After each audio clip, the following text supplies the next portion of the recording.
So let's just get into what is attachment theory. And basically what that is it teaches us how we form relationships. So it starts from our earliest relationships.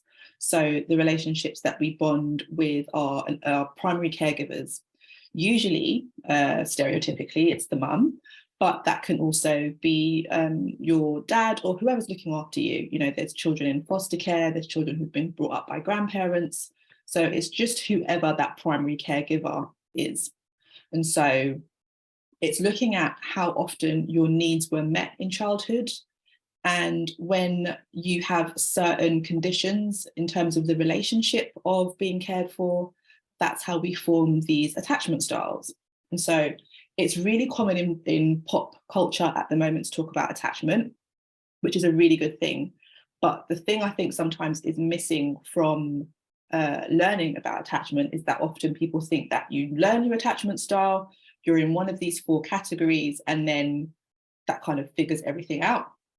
But you're on this program, so you probably know, right, that just knowing your attachment style is like, it opens the door to understanding yourself better, but it's not going to give you the key to unlock dysfunction and insecure attachment and abandonment wounds.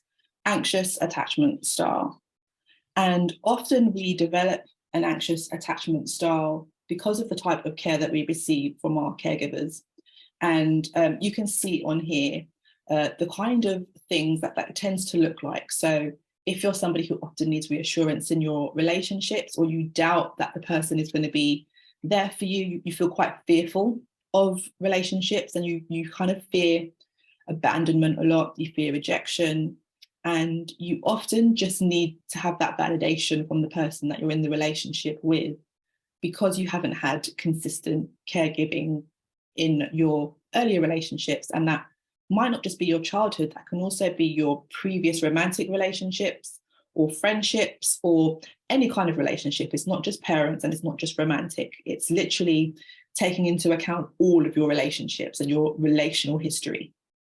So that's the anxious attachment style in terms of some of the criteria that you might meet in order to have this kind of attachment style.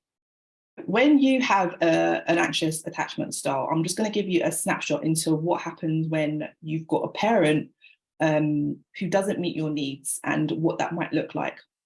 So often the parent have had their own kind of trauma that they haven't resolved and they haven't worked through themselves.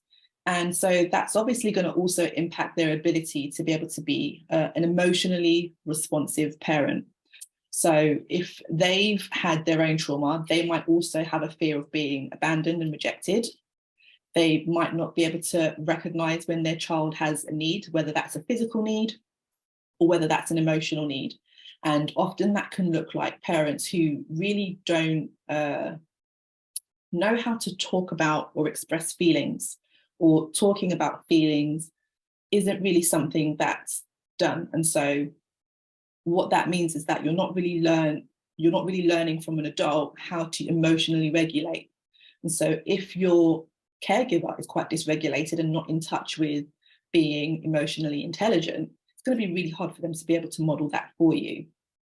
And so often their relationships are imbalanced because that's a pattern likely that they would have learned from their own experiences, again, that haven't been resolved.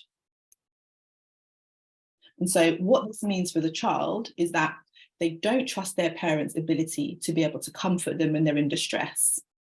It means that they are sensitive to the emotions and feelings of others. And it might mean that they have what we call in therapy enmeshment, where it's really difficult to have boundaries and know where perhaps your feelings begin and end and where somebody else's feelings begins and ends. And so you might take on a lot of people's emotions and feelings as your own because you don't have that emotional boundary yet.